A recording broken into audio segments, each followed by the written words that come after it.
किशोर है। मैं दिल्ली प्रदेश कांग्रेस कमेटी से डेलीगेट हूँ। किशोर जी, जो किसान आंदोलन चल रहा है पिछले 2 महीने से ज़्यादा उसको हो गए, गाजीपुर बॉर्डर और दिल्ली के सभी बॉर्डर पर, किस नज़रिए से देखते हैं आप उस आंदोलन को? देखिए, ये अन्नदाताओं की लड़ाई है।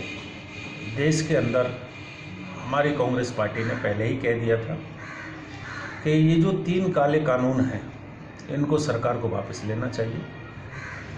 ये कृषि कानूनों से जुड़ी हुई बात के मुद्दों पर ये आंदोलन चल रहा है।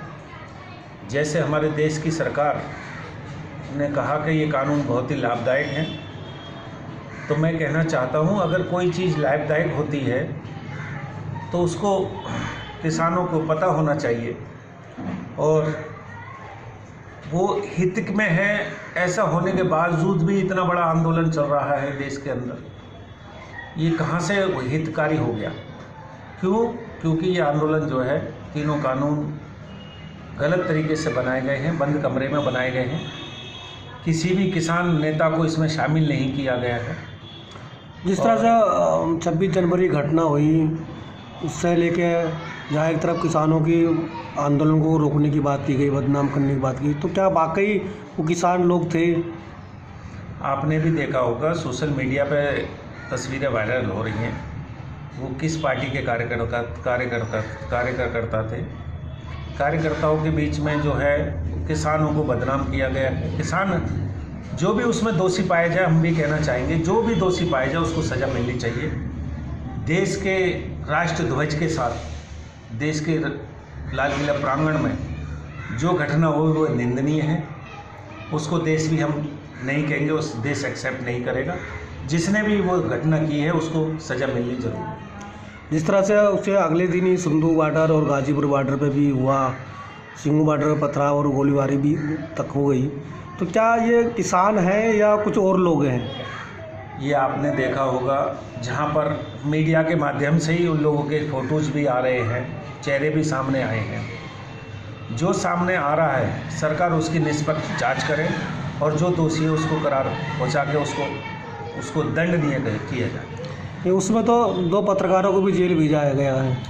देखो, पत्रकारिता के मामले में आपने भी देखा होगा कि पत्रकारिता जो है हमारे देश की मीडिया किस रुख पे चल रही है, किस राह पे चल रही है, आपको पता है।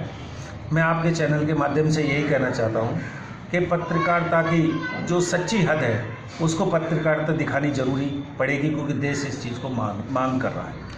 एक और सवाल है, बाज़ार में लोग को कह रहे हैं कि जिस तरह से आंदोलन को लंबा खींचा गया उसके पीछे बजट का मामला था, कि बजट पर चर्चा के बजाय लोग किसान पर चर्चा कर रहे हैं। कितना सच मानते हैं? देखिए, बजट में किसानों की कहीं बात नहीं आई।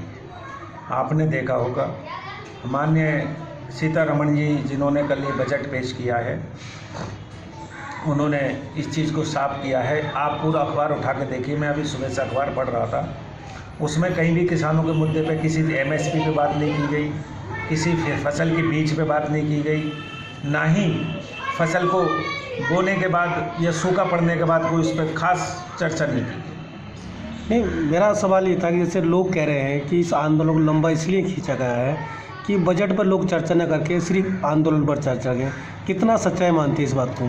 देखिए, बजट अपनी जगह है, बजट हर साल आता है, आंदोलन इस साल हो रहा है, पिछली बार भी बजट आया था, लोगों को पता थी, लेकिन बजट का इससे कोई ताल्लुकात नहीं है। किसानों ने भी कह दिया कि बजट आप पेश कीजिए, बजट से हमारा कोई मतलब नहीं।